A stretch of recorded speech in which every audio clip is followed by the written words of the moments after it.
இதே நேரத்திலே இராணுவத்தினரால் ஏற்கனவே நகரத்திலே பல பகுதிகளும் சிங்க கொடிகளால் அலங்கரிக்கப்பட்ட ஒரு சூழ்நிலை காணப்பட்டது. ஒரு தொடர்ச்சியாக இராணுவ புலனாய்வாளர்களாலும் போலீஸ் புலனாய்வாளர்களாலும் கண்காணிப்பு, அதே நேரத்தில் ஒளிப்பதிவு மேற்கொள்ளுதல் என்று பலதரப்பட்ட அதாவது பிரகடனப்படுத்தப்படாத தடைகள் பலவற்றை காண முடிந்தது. ஒரு அரசுக்கு எதிராக, அதாவது இலங்கையிலே மாறி மாறி ஆட்சிக்கு வருகின்ற அரசாங்கங்கள் அரசுக்கு எதிராக தமிழ் மக்கள் போராடக்கூடாது.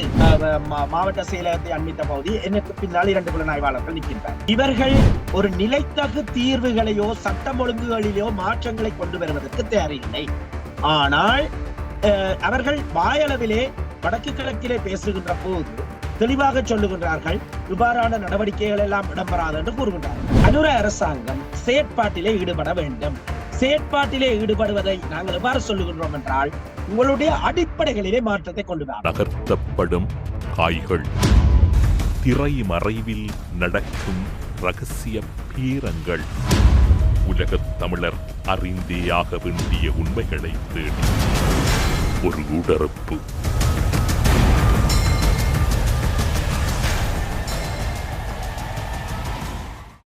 ஸ்விஸ் பெர்ன் மாநகரம் ஹூட்வில் நகரில் உங்களுக்கான கனவு இல்ல அபார்ட்மெண்ட் காத்துக் கொண்டிருக்கிறது. அழையுங்கள். இன்றைய ஊடறுப்பு நிகழ்ச்சியில் எம்மோடு இணைந்து கொண்டிருக்கக்கூடியவர் வலிகாமம் கிழக்கினுடைய தவிசாளரும் மனிதுரிமைகள் செயற்பாட்டாளருமான தியாகராஜா நிரோஷ் அவர்கள். ஊடறுப்பு நிகழ்ச்சியின் சார்பில் உங்களை வரவேற்பதில் மகிழ்ச்சி. வணக்கம். வணக்கம். தற்போது இலங்கையின் சுதந்திர தினம் அனுஷ்டிக்கப்பட்டுக் கொண்டிருக்கின்றது. வடக்கு கிழக்கெங்கும் ஒரு கருப்பு நாளாக எதிர்ப்பு போராட்டங்கள் அனைத்து மாவட்டங்களையும் உள்ளடக்கிய வகையில் பல மாவட்டங்கள் ஒன்று சேர்ந்து அந்த போராட்டங்களும் இடம்பெற்றுக் கொண்டிருக்கின்றன. அந்த போராட்டத்தின் கிளிநொச்சி போராட்டத்தில் நீங்கள் கலந்து கொண்டிருந்தீர்கள். அங்கு புலனாய்வாளர்கள், இராணுவத்தினர், போலீசாரினுடைய கெடுபிடிகள் அதிக அளவில் இருந்ததை அவதானிக்கக்கூடியதாக இருந்தது. நீங்களும் அந்த போராட்ட களத்தில் இருந்தீர்கள். அந்த போராட்ட களத்தில் சிவில் சமூக செயற்பாட்டாளர்கள், அதே போன்று பல்கலைக்கழக மாணவர்கள், காணாமல் போன தாய்மார், அரசியல் பிரமுகர்கள் என்று பலரும் கலந்து கொண்டிருந்தார்கள். அந்த சூழல் எப்படி இருந்தது? அங்கு மக்களுடைய நிலைப்பாடு என்னவாக இருந்தது? நிச்சயமாக இலங்கையிலே, அதாவது இன்று சிங்கள மக்கள் அதாவது சுதந்திர தினத்தை கொண்டாடி கொண்டிருக்கின்றார்கள். தமிழ் மக்கள் அதனை கரிநாளாக பிரகடனப்படுத்தி பொது அமைப்புகள், சிவில் அமைப்புகள் என்று அனைவருமாக அழைப்பு விடுத்திருக்கின்றார்கள். அந்த அடிப்படையிலே பல்கலைக்கழக மாணவர்கள் என்று எல்லாருமே ஒரு ஒன்றிணைத்ததாக அழைப்பு விடுத்திருக்கின்றார்கள். அந்த அழைப்பை அரசியல் கட்சிகளும், இங்கே இருக்கக்கூடிய தமிழ் தேசிய அரசியல் கட்சிகளும் ஏற்றுக்கொண்டிருக்கின்றது. அவ்வாறான ஒரு சூழ்நிலையிலே பெருந்தொகையானவர்கள் கிளிநொச்சியிலே ஒன்று திரண்டிருந்தார்கள். அவ்வாறாக திரண்டிருக்கின்ற போது கிளிநொச்சியிலே மேலும் ஒரு அரசுக்கு சார்பான சுதந்திர தின நிகழ்வுகள் நடைபெற்று வந்தன. அந்த இடத்திலே இதே நேரத்திலே இராணுவத்தினரால் ஏற்கனவே நகரத்திலே பல பகுதிகளும் சிங்க கொடிகளால் அலங்கரிக்கப்பட்ட ஒரு சூழ்நிலை காணப்பட்டது. அதை தொடர்ந்த அடிப்படையிலே இந்த போராட்டங்கள், அதாவது இந்த சுதந்திர தின போராட்டங்கள் என்பது தமிழ் மக்களுக்கு கரிநாளாக பிரகடனப்படுத்தப்பட்ட முன்னெடுக்கும் போராட்டங்களை அவதானிக்கின்ற வகையிலே ஒரு தொடர்ச்சியாக இராணுவ புலனாய்வாளர்களாலும் போலீஸ் புலனாய்வாளர்களாலும் கண்காணிப்பு, அதே நேரத்தில் ஒளிப்பதிவு மேற்கொள்ளுதல் என்று பலதரப்பட்ட அதாவது பிரகடனப்படுத்தப்படாத தடைகள் பலவற்றை காண முடிந்தது. அதே நேரத்திலே இந்த இடத்திலே நாங்கள் மேலும் ஒன்றையும் கூற வேண்டும். மக்கள் பல்வேறு இடங்களிலே இருந்து காணாமல் போனவருடைய தாய்மார்கள் பல்வேறுபட்ட அடிப்படையிலே இன்றும் நீதியை கோரி நிற்கின்ற, யுத்தத்தினால் பாதிக்கப்பட்ட, மிலேச்சத்தனமான மனித உரிமைகள் மீறப்பட்ட பலரும் அங்கே வருகை தந்திருக்கின்ற போது அந்தந்த இடங்களிலும் கண்காணிப்புகள் தீவிரமாக காணப்பட்டன. இவைகள் எதை காட்டுகின்றது என்று சொன்னால், ஒரு அரசுக்கு எதிராக, அதாவது இலங்கையிலே மாறி மாறி ஆட்சிக்கு வருகின்ற அரசாங்கங்கள் அரசுக்கு எதிராக தமிழ் மக்கள் போராடக்கூடாது. அரச கொள்கையின் பிரகாரமே இங்கே நடைபெறுகின்ற தமிழ் மக்களுக்கு எதிரான நில ஆக்கிரமிப்புகளாக இருக்கலாம், அதே நேரத்திலே அவர்களுடைய உரிமை மீறல்களாக இருக்கலாம், அவர்களுக்கு ஏற்பட்ட, அதாவது யுத்தத்தின் போதும் யுத்தத்தின் பின்னரான சூழ்நிலைகளும் மேற்கொள்ளப்பட்ட மிக மிலேச்சத்தனமான மனித உரிமை மீறல்கள் தொடர்பாகவும் அரசுக்கு எதிராக செயற்படக்கூடாது என்ற ஒரு அச்சுறுத்தல் வாசகத்தை வெளிப்படுத்தி நிற்கும். அரசினுடைய கெடுபிடிகள் கடந்த காலங்களோடு ஒப்பிடுகின்ற போது இப்போது அந்த கெடுபிடிகளை நாங்கள் செலுத்துவதில்லை என்று அரசு தரப்பு கூறுகின்றது. ஆனால் நீங்கள் இவ்வாறான ஒரு கருத்தை கூறுகிறீர்கள் என்றால் ஏதோ முரண் இருக்கின்றது, அல்லது அரசு கூறுவதற்கு எதிராக இராணுவ புலனாய்வும் இராணுவமும் போலீசாரும் செயற்படுகின்றாரா, அல்லது அரசு இதனை கட்டுப்படுத்த முடியாமல் அப்படியே விட்டு விடுகிறது? இதிலே நாங்கள் ஒன்றை தெளிவாக விளங்கிக் கொள்ள வேண்டும். நான் இப்போது நின்று என்னுடைய உத்தியோகபூர்வ வாகனத்தில் பேசிக் கொண்டிருக்கின்ற சூழலில் கூட பழைய பூங்காவை அண்மித்த பகுதி, யாழ்ப்பாணம் மாவட்ட செயலகத்தை அண்மித்த பகுதி, எனக்கு பின்னால் 2 புலனாய்வாளர்கள் நிற்கின்றார்கள். ஆகவே நாங்கள் இதிலே விளங்கிக் கொள்ள வேண்டிய விடயம் என்னவென்றால், இங்கே அரசாங்கம் சார்பாக கருத்து ஒன்றாகவும் செயற்பாடு ஒன்றாகவும் தான் இருக்கின்றது. இன்று அதாவது ஒவ்வொரு விடயங்களாக நாங்கள் பார்க்க போனால், சாதாரணமாக தொல்லியல் ரீதியான ஆக்கிரமிப்பு விடயங்கள் இருக்கலாம். அவ்வாறான ஆக்கிரமிப்பு விடயங்களில் கூட அமைச்சர்கள், பொறுப்பு வாய்ந்தவர்கள் சொல்லுகின்றார்கள், அதிகாரிகளை அழைத்து ஏன் அவ்வாறு செய்கின்றீர்கள் என்று பேசுகின்றார்கள். ஆனால் அந்த அதிகாரிகள் ஏன் அவ்வாறு செய்கின்றார்கள் என்று சொன்னால், அவர்களுக்கு சட்ட ரீதியாக அளிக்கப்பட்ட அதிகாரங்களும் சுற்று நிருபங்களும் சட்டங்களும் அவ்வாறே பேணி பாதுகாக்கப்படுகின்றன. அவ்வாறு பேணி பாதுகாக்கின்ற போது அந்த தொல்லியல் திணைக்களத்தினுடைய ஆக்கிரமிப்பு நடவடிக்கைகளை கூட மிக அதிகமான அதிகாரங்களை அந்தந்த திணைக்களங்களுக்கு வழங்கிவிட்டு அவற்றுக்கு எதிராக நீங்கள் ஏன் இவ்வாறு செயற்படுகின்றீர்கள் என்று இந்த அரசியல், அதாவது தேசிய மக்கள் சக்தி சார்ந்த அரசியல் பிரமுகர்கள் கேள்வி எழுப்புகின்றார்கள். அப்படி எழுப்புகையிலே எங்களுடைய வாதம், கடந்த மாவட்ட செயலகத்தில் இடம்பெற்ற அபிவிருத்தி குழு கூட்டத்தில் கூட நான் கௌரவ அமைச்சர் சந்திரசேகரன் அவர்களுக்கு இதை ஆலோசனையாக சொல்லி இருந்தேன். நீங்கள் இவ்வாறாக அதிகாரிகளை கூப்பிட்டு கேட்கின்றீர்கள், ஏன் இவ்வாறு செயற்படுகின்றீர்கள் என்று. ஆனால் அந்த அதிகாரிகள் சட்டங்கள், உங்களுடைய அரசினால் வழங்கப்பட்ட சட்டங்கள் திட்டங்களுக்கு அமைவாக அவர்கள் செயற்படுகின்றார்கள். அவ்வாறு அவர்கள் செயற்படாவிட்டால் கூட கொழும்பில் இருந்து அவர்களுக்கு எதிராக ஒழுக்காற்று நடவடிக்கைகள், பல்வேறு நடவடிக்கைகள் எடுக்கப்படக்கூடிய சந்தர்ப்பங்கள் இருக்கின்றன. ஆகவேதான் இந்த அரசிலே இருக்கின்ற பாரிய பிரச்சனை. இதிலிருந்து நாங்கள் தெளிவாக விளங்கிக் கொள்ள வேண்டும்.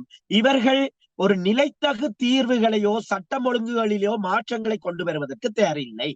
ஆனால் அவர்கள் வாயளவிலே வடக்கு கிழக்கிலே பேசுகின்ற போது தெளிவாக சொல்லுகின்றார்கள், இவ்வாறான நடவடிக்கைகள் எல்லாம் இடம்பெறாது என்று கூறுகின்றார்கள். இன்று கூட பாருங்கள், இந்த மகாவலி அபிவிருத்தி அதிகார சபையினுடைய எல்வலயம் என்று சொல்லுகின்ற கிவிலோயா போன்ற திட்டங்கள் இங்கே வரப்போகின்றது. அதற்கு அமைச்சர்கள் சொல்லுகின்றார்கள், அரசு பாராளுமன்ற உறுப்பினர்கள் சொல்லுகின்றார்கள், பிரதேச சபையை பிரதித்துவப்படுத்துகின்ற மத்திய அரசாங்கத்தைச் சேர்ந்த உறுப்பினர்கள் சொல்லுகின்றார்கள், கிவிலோயா வரும், ஆனால் சிங்கள குடியேற்றம் வராது என்று சொல்லுகின்றார்கள். அவர்கள் சொல்லுவதில் இரட்டை வேடத்தன்மை இருக்கின்றது. பாருங்கள், அந்த கிவிலோயா வரும், சிங்கள குடியேற்றம் வராது என்று சொன்னால், மகாவலி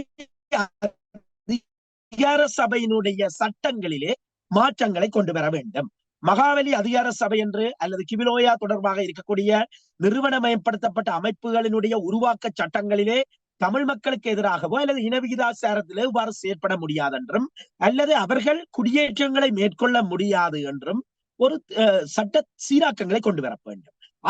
அதுபோன்றுதான் பயங்கரவாத தடை சட்டத்தில் கூட அவர்கள் சொல்லுகின்றார்கள், பயங்கரவாத தடை சட்டத்தை நீக்குகின்றோம், அதுக்கு பதிலாக மாற்று சட்டம் ஒன்றை கொண்டு வருகின்றோம். இந்த இடங்களில் எல்லாம் அரசாங்கம் தமிழ் மக்களை எந்த அளவு தூரம் நெருக்கடிக்குள்ளாக்கக்கூடிய அல்லது அவர்களுடைய இனவிகிதாசாரத்தை, அவர்களுடைய தாயக இருப்பை பாதிக்கக்கூடிய சட்டங்களிலே மாற்றங்களை கொண்டு வராமல் சாதாரணமாக கூட்டங்களிலும் ஊடகங்களிலும் பத்திரிகையாளர் சந்திப்புகளிலும் எங்களுடைய அரசாங்கம் அவ்வாறு செயற்பட போவதில்லை என்று இவர்கள் சொல்வதன் வாயிலாக மிகப்பெரிய ஒரு, அதாவது பூதாகரமான ஒரு விடயத்தை மூடி மறைத்து நடைமுறையிலே மக்களுடைய வாக்குகளை பெறுவதையும் நிர்வாகத்தை கொண்டு செல்வதையும் எதிர்பார்க்கின்றார்கள். இது எங்களுக்கு பாரிய பிரச்சனையான விஷயம். ஏனென்றால் ஒரு பனிக்கட்டியை நீருக்குள் அமிழ்த்துவது போலதான் இவர்களுடைய நடவடிக்கைகள் இருக்கின்றது. அது எந்த கட்டத்திலே வெடிக்கும் என்று சொல்ல முடியாது. ஆகவே இவர்கள் சட்ட திட்டங்களிலே ஜனநாயக தன்மையுடையதாக, தமிழ் மக்கள் பாதுகாக்கப்படக்கூடியதாக, இந்த நாட்டிலே இருக்கின்ற எண்ணிக்கை அடிப்படையில நாங்கள் சிறுபான்மையினர் அல்ல, ஒரு தேசிய இனம், எண்ணிக்கை அடிப்படையிலே குறைவான தேசிய இனங்கள் பாதுகாக்கப்படக்கூடியதாக சட்டத்திட்டங்களிலே மாற்றங்களை கொண்டு வர வேண்டும், அரசியலமைப்பிலே மாற்றங்களை கொண்டு வர வேண்டும், அரசினுடைய சுற்று நிருபங்களிலே மாற்றங்களை கொண்டு வர வேண்டும், தீர்மானங்களை கொண்டு வர வேண்டும். அவ்வாறான விடயங்களை செய்யாமல் சாதாரணமாக எழுந்தமானமாக இங்கே எல்லாம் மாற்றப்பட்டு விட்டது என்று அந்தந்த சந்தர்ப்பங்களிலே அந்தந்த பிரிவுக்கு பொறுப்பான உத்தியோகத்தர்களை கூப்பிட்டு சொல்வது என்பது தமிழ் மக்களுடைய பிரச்சனைகளுக்கு ஒரு நிரந்தர தீர்வு கிடையாது. சரி, அந்த தீர்வுகள் இவர்கள் உத்தியோகத்தர்களிடம் கூறும்போது, நானும் ஒரு பிரதேச சபையினுடைய தவிசாளர் என்ற ரீதியிலே எனக்கு கீழும் ஒரு நூற்றுக்கணக்கான அரசு உத்தியோகத்தர்கள் பணியாற்றுகின்றார்கள் என்ற அடிப்படையிலே வெவ்வேறுபட்ட திணைக்களங்களுடன் நான் பேசுகின்றேன், சம்பாசிக்கின்றேன், பணியாற்றுகின்றேன் என்ற அடிப்படையிலே தெளிவாக அவர்கள் எனக்கு, அந்த நிறுவன தலைவர்கள் எனக்கு கோல் பண்ணி சொல்லுகின்றார்கள். இந்த இடத்திலே அரசாங்கம் சட்டத்திலே மாற்றங்களை கொண்டு வராமல், ஒழுங்கு விதிகளிலே மாற்றங்களை கொண்டு வராமல், இங்கே இப்படி செய்ய வேண்டாம் என்று சொல்வதன் மூலம் தங்களுக்கு எதிர்காலத்திலே ஒரு கணக்காய்வு கேள்வி இருக்கின்றது. அதே நேரத்தில் ஒரு விசாரணைக்கு கூட இடம் இருக்கின்றது. என்னவென்றால், அரசாங்கத்தினுடைய உத்தரவுகளை தாங்கள், அதாவது சட்ட ரீதியாக அளிக்கப்பட்ட கடமைகளை தாங்கள் செய்யவில்லை என்று தங்கள் மீது நடவடிக்கைகள் எடுக்கப்படக்கூடிய சாத்தியக்கூறுகள் இருப்பதை எங்களுக்கு தெரிவிக்கின்றார்கள். ஆகவேதான் இந்த அரசாங்கம் சொல்வதுக்கு செயல் வடிவம் கொடுக்க வேண்டுமாக இருந்தால் இலங்கையினுடைய சட்ட திட்டங்களிலே மாற்றங்களை கொண்டு வர வேண்டும். ஒரு நிரந்தரமான அரசியல் தீர்வு ஒன்று முன்வைக்கப்பட வேண்டும். அதே நேரத்திலே இருக்கக்கூடிய காட்டுமிராண்டி சட்டங்கள், பயங்கரவாத தடை சட்டம் போன்ற பல்வேறு சட்டங்களிலே மாற்றங்களை கொண்டு வர வேண்டும். ஆகவே இன்று இருக்கின்ற நிலைமைகள், இந்த பயங்கரவாத தடை சட்டத்திலே மாற்றத்தை கொண்டு வருவதாக இன்னொரு சட்டத்தை கொண்டு வருகின்றார்கள். அது இதைவிட மோசமான நிலைமைகளை கொண்டதாக இருக்கின்றது. ஆகவே இவ்வாறான பலதரப்பட்ட விடயங்களினூடாகத்தான் போலீஸ் திணைக்களமும் இராணுவமும் பல்வேறுபட்ட பௌத்த சிங்கள பேரணவாத நிகழ்ச்சி நிரல்களை உடைய தொல்லியல் திணைக்களம் போன்றவை எல்லாம் இயங்குகின்றன. ஆகவே இந்த இயங்குதல்களின் அடிப்படையிலே மாற்றத்தை ஏற்படுத்த வேண்டும் என்றால் வாய்ப்பேச்சு இங்கே போதாது. அனுர அரசாங்கம் செயற்பாட்டிலே ஈடுபட வேண்டும். செயற்பாட்டிலே ஈடுபடுவதை நாங்கள் எவ்வாறு சொல்லுகின்றோம் என்றால், உங்களுடைய அடிப்படைகளிலே மாற்றத்தை கொண்டு வாருங்கள். இந்த அரசாங்கம் என்பது காலத்துக்கு காலம் மாற்றத்தை சந்திக்கின்ற ஒரு கருவி. ஆனால் அரசு என்பது எப்போதுமே ஒரு நிலையானது. அந்த அரச கட்டமைப்பிலே பலதரப்பட்ட பிற்போக்கான பௌத்த சிங்கள பேரண மயமாக்கத்தை ஊக்குவிக்கின்ற நிலைமைகளை தொடர்ந்து கொண்டுதான் இந்த தேசிய மக்கள் சக்தி இவ்வாறெல்லாம் சொல்லுகின்றார்கள். அதுதான் இங்கே இருக்கின்ற பிரச்சனை.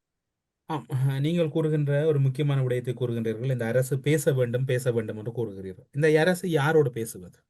எங்கு பார்த்தாலும் தமிழ் தலைமைகளிடத்திலே ஒரு முறையான கையாளுகை இல்லை. குறிப்பாக சொல்லப்போனால் ஈழ விடுதலை போராட்டத்தின் பெரும் ஆளுமையாக பார்க்கப்பட்ட தமிழீழ தேசிய தலைவர் 2009 அந்த போராட்டம் மௌனிக்கப்பட்ட பின்னர் ஒரு பெரும் அல்லாட்டம் இருந்தது தமிழ் சமூகத்தின் மத்தியிலே. அதன் பின்னர் சரிபிழை விமர்சனங்களுக்கு அப்பால் அந்த பொறுப்பை திரு சம்பந்தன் அவர்கள் ஒரு காலகட்டம் வரையும் கடும் விமர்சனங்கள் நிலவினாலும் கூட ஒற்றுமையினூடாக அந்த கூட்டமைப்பு என்கின்ற ஒரு கட்டமைப்பை தன்னுடைய வயது முதிர்ச்சியிலும் தன்னுடைய உடல் இயங்கு நிலையில் இருக்கும் வரையும் அதனை நகர்த்தி செல்கிறார். அதன் பின்னர் அது சிதைவடைகின்றது. இன்று ஒட்டுமொத்தமாக சிதைந்து கிடக்கின்றது. இன்று கூட்டுக்கள் எல்லாம் அரசியல் நாற்காலிகளுக்கு என்று விமர்சிக்கின்ற அளவுக்கு நிலைமை மாறிவிட்டது. அரசு யாரோடு பேசுவது? அதனை நீங்கள் தெளிவுபடுத்து. அரசு பேச வேண்டிய தரப்புகள் என்று வரும்போது நீங்கள் குறிப்பிட்டது போல தமிழ் தேசிய சக்திகளிடத்திலே அறம் சார்ந்த பல கேள்விகள் எழுகின்றன. அதே நேரத்திலே அவர்களுடைய கூட்டு நிலைமைகள், அதே நேரத்திலே யாரவுடன் பேசுவதற்கு எவ்வாறான கூட்டில் காணப்பட வேண்டும் என்ற அடிப்படைகளில் எல்லாம் பலதரப்பட்ட பிரச்சனைகள் நிலவுகின்றது. தமிழ் தேசிய அரசியல் என்றும் இல்லாத அளவுக்கு இந்த காலகட்டத்திலே, அதாவது தளம்பல் நிலைமையை அடைந்த ஒரு சூழ்நிலை காணப்படுகின்றது. இது தமிழினத்தை பொறுத்தவரையில் மிகவும் சாபக்கேடான நிலைமை. அந்த நிலைமைகளிலே தமிழ் தேசிய அரசியல் தலைமைகள் தங்களுடைய தனிப்பட்ட ஆசாபாசங்களை தவிர்த்து ஒரு தியாகத்தில் எங்களுடைய மக்களுடைய உரிமைகளை வென்றெடுப்பதற்கான ஒரு போராட்டத்தினுடைய தொடர்ச்சி தங்களிடம் கையளிக்கப்பட்டுள்ளது என்ற அடிப்படையிலே பலதரப்பட்ட தீர்மானங்களை எடுக்க வேண்டிய காலகட்டமும் கட்டாயமும் இதுவாக இருக்கின்றது. ஆனால் இந்த இடத்திலே அரசு பேசுவதற்கு கருவிகள், அதாவது தமிழ் தலைமைகள் அனைத்தும் சிதைவடைந்திருக்கின்றன. யாருடன் பேசுவது என்ற சூழ்நிலைகளிலே பலதரப்பட்ட பாதிப்புகள் காணப்படுகின்றன என்பது ஒரு நியாயபூர்வமான கருத்துகளின் நிலை நின்று பார்க்கும் போது, தமிழ் மக்களுடைய பிரச்சனைகள் என்று வரும்போது அவர்களுடைய பிரச்சனைகள் விடயத்திலே ஒரு தெளிவான நிலைப்பாட்டை ஏற்கனவே எங்களுடைய தியாகத்துக்கு சொந்தமான தமிழ் மக்களுடைய விடுதலை போராட்டத்துக்கும் தியாகத்துக்கும் சொந்தமான விடுதலை ஆயுத போராட்டம் எடுத்திருக்கின்றது. ஆயுத போராட்ட காலப்பகுதி அளவுக்கு இப்போதைய அரசியல் தீர்வுகள், அதாவது மேலோங்கிய தன்மையில் இல்லாத ஒரு சூழ்நிலை காணப்பட்டாலும் அவற்றை நாங்கள் கோருவதற்கான இயலளவு எங்களுடைய இனத்திலே அற்றுப்போயிருக்கின்ற ஒரு துர்ப்பாக்கிய நிலையில் நாங்கள் வாழ்ந்து கொண்டாலும் தமிழ் மக்களுடைய இனப்பிரச்சனை தீர்வு தொடர்பில், அதாவது பேசுவதற்கு என்று, அதாவது இது பற்றி கலந்துரையாடுவதற்கு பேசுவதன் போது தமிழ் தலைமைகளுடன் பேச வேண்டும். தமிழ் மக்களால் தெரிவு செய்யப்பட்ட தலைமைகளுடன் பேச வேண்டும். அதிலே கூட தேசிய மக்கள் சக்தி சொல்லுகின்றது, இன்று பலதரப்பட்ட சந்தர்ப்பங்களிலே தாங்கள் வடக்கு கிழக்கிலே கணிசமான பாராளுமன்ற உறுப்பினர்களை வென்றிருக்கின்றோம், உள்ளூராட்சி மன்ற உறுப்பினர்களை வென்றிருக்கின்றோம் எனலாம் பல்வேறுபட்ட வியாக்கியானங்களை கூறுகின்றார்கள். அது அப்படி இருந்த போதும் தமிழ் மக்களுக்கான தீர்வு விடயத்திலே ஒரு நிலைத்தகு அதிகாரங்களை ஒரு சமஷ்டி தீர்வு அடிப்படையிலே ஒரு அரசியல் தீர்வொன்றை அது அரசியலமைப்பு திருத்தத்தின் வாயிலாக முன்வைக்கப்பட வேண்டும் என்ற பொறுப்பில் இருந்து இந்த ஆட்சியிலே இருக்கின்ற அரசாங்கம் மீறிவிட முடியாது. இன்று நாங்கள் சுதந்திர தினத்தன்று நாங்கள் அதாவது இலங்கை மக்களிலே ஒரு சாரார் சிங்கள பேரினவாத சக்திகள் இன்றைய தினத்தை சுதந்திர தினமாக கொண்டாடி கொண்டிருக்கின்றார்கள். நாங்கள் தமிழ் தேசிய நிலை நின்று இருப்புக்காக ஏங்கிக் கொண்டிருக்கின்றோம். இவ்வாறான ஒரு நிலைமைகளின் அடிப்படையிலே தமிழ் மக்களுடைய உரிமைகள் மீறப்படாது, அவர்களுடைய சுயநிர்ணய உரிமை, தாயகம், தேசியம் அளிக்கப்படாது, அவர்களுக்கான ஒரு அரசியல் தீர்வை முன்வைக்க வேண்டும் என்பதற்கு அதாவது இந்த அரசிடத்திலே பேச வேண்டும், அதாவது அரசிடத்திலே கோரிக்கை வைக்க வேண்டிய தேவை கூட கிடையாது. ஏனென்றால் காலத்திற்கு காலம் இடம்பெற்ற திம்பு பேச்சுவார்த்தை முதலாக இடம்பெற்ற அனைத்து பேச்சுவார்த்தைகளிலும் தெளிவாக எங்களுடைய மக்களுடைய பிரச்சனைகள் வெளிக்காட்டப்பட்டிருக்கின்றது. ஆனால் இந்த இடத்திலே போராடி வெல்வதற்குத்தான் எங்களுடைய உரிமைகள் தொடர்பாக, தமிழ் மக்களுடைய அரசியல் அபிலாஷைகள் தொடர்பாக நாங்கள் ஒருமித்த கருத்துடையவர்களாக போராடுவதற்கு மிக முக்கியமாக ஒரு தமிழ் தேசிய இணைப்பு, அது அறம் சார்ந்ததான ஒரு இணைப்பு அவசியமாக தேவையாக இருக்கின்றது. அதிலே இந்த மாற்று கருத்து. இப்போதைய சூழ்நிலையில் அரசாங்கம் புதிய பயங்கரவாத தடை சட்டத்தை முன்மொழிய இருப்பதாக கூறப்படுகிறது. அரசியல் தீர்வு தொடர்பில் அரசியல் யாப்பு விவகாரங்கள் தென்னிலங்கையிலே பேச்சுக்கள் ஆரம்பிக்கப்பட்டு விட்டன. ஆனால் தமிழ் தரப்பு என்பது ஒரு குழப்பத்திலே பயணித்துக் கொண்டிருக்கிறது. இந்த குழப்பத்தை வைத்துக்கொண்டு தென்னிலங்கை தன் நிகழ்ச்சி நிரலை வேகமாக முடித்துக்கொண்டு அனைவரையும் ஒடுக்குவதற்கான ஒரு சூழ்ச்சி இடம்பெறுவதை நீங்கள் ஏற்கிறீர்களா, நிராகரிக்கிறீர்களா? அதாவது தமிழ் தலைமைகளிடத்திலே இருக்கக்கூடிய குழப்ப நிலைமைகள் உண்மையிலேயே நாங்கள் வெளிப்படையாக பேசினால், இன்று நாங்கள் தமிழ் தேசியத்திற்குள்ளே நாங்கள் நடத்துகின்ற முரண்பாடுகள் அதிகமாக இருக்கின்றது. இது நாங்கள் ஒரு ஒன்றுபட்ட இனமாக வீரியமாக சிங்கள பேரினவாதத்துக்கு எதிராக போராட வேண்டிய ஒரு சூழ்நிலை திசை திருப்பப்படுகின்றது. அதன் வாயிலாக அதை நான் முழுமையாக ஏற்றுக்கொள்கின்றேன். அந்த இடத்திலே நாங்கள் ஒரு ஒருமித்தவர்களாக, அறம் சார்ந்தவர்களாக, ஒழுக்க விதிகளுடன் கூடிய தமிழ் மக்களுக்கு பொறுப்பு கூற வேண்டியவர்களாக, எங்களுடைய மக்களிடத்திலே ஏராளமானவர்களை நாங்கள் மிலேச்சத்தனமான மனித உரிமை மீறல்களுக்கும் இந்த நாட்டிலே இடம்பெற்ற ஒரு இனப்படுகொலைக்கும் இரையாக்கி இருக்கின்றோம். அதுபோன்று இந்த நாட்டிலே ஒரு இனப்படுகொலை இடம்பெற்றதன் வாயிலாக எங்களுடைய தமிழ் மக்கள் அவர்களுடைய வரலாற்று தாயகம், பூர்வீகம், தேசியம் அழித்தொழிக்கப்படுவதற்கு எதிராக போராட புறப்பட்ட எத்தனையோ இளைஞர்களை நாங்கள் வீரச்சாவடைந்தவர்களாக எங்களுடைய மண்ணுக்குள்ளே நாங்கள் விதைத்திருக்கின்றோம். அப்படியான சூழ்நிலைகளின் அடிப்படையிலே பார்க்கின்ற போது, இன்று இருக்கின்ற சூழ்நிலைகளின் அடிப்படையிலே நாங்கள் ஒரு ஒருமித்த, அதே நேரத்தில் நியாயபூர்வமான கதிரைகளுக்காக அரசியல் நடத்துபவர்களாக வாழ்ந்துவிட முடியாது. அது எங்களுடைய இனத்திலே இருக்கின்ற சாபக்கேடாக மாறிவிடும். ஏனென்று சொன்னால், இன்றும் பாருங்கள், இந்த அரசுக்கு எதிரான போராட்டத்திலே காணாமல் போன தாய்மார்களுடைய பங்களிப்பு என்பது பாரியதாக இருக்கின்றது. அதாவது இழப்புகளை சந்தித்த தரப்பினர் தான் மீளவும் தங்களுடைய உரிமைகளுக்காக போராடுகின்ற ஒரு துப்பாக்கிய நிலை காணப்படுகின்றது. ஒருமித்தவர்களாக நாங்கள் போராட வேண்டியவர்களாக இருக்கின்றோம்.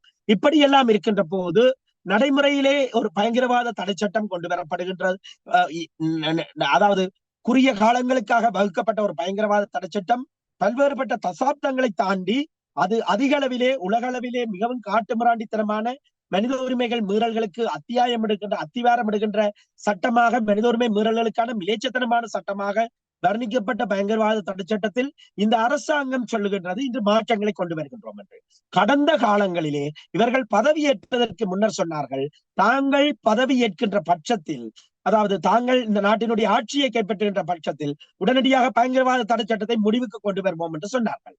ஆனால் அந்த பயங்கரவாத தடை சட்டத்தை முடிவுக்கு கொண்டு வராமல் இன்று பயங்கரவாத தடை சட்டத்துக்கு பதிலீடான ஒரு சட்டத்தை கொண்டு வர இருக்கின்றார்கள். தமிழ் மக்களுடைய அரசியல் நிலைப்பாட்டை பொறுத்தவரையிலே எந்த பயங்கரவாத தடை சட்டங்களும் எங்களுக்கு தேவையில்லை. குற்றங்கள் இடம்பெறுமாக இருந்தால் அவை குற்றவியல் சட்ட நடைமுறைகளுக்கு அமைவாக நடவடிக்கை எடுக்கப்பட முடியும். ஏனென்று சொன்னால், இந்த அரசினால் நடைமுறையிலே மாறி மாறி வந்த அரசாங்கங்களாலும் இலங்கை அரசாங்கத்தினாலும் நடைமுறையிலே வைத்திருக்கின்ற பயங்கரவாத தடை சட்டம் என்பது வரலாற்று ரீதியாக தசாப்த கணக்கில் தமிழ் மக்களுடைய உரிமைகளைத்தான் மீறி இருக்கின்றது அதிக அளவிலே. பின்னரான காலப்பகுதியிலே சில சந்தர்ப்பங்களிலே முஸ்லிம்களுடைய உரிமைகளையும் மீறினார்கள்.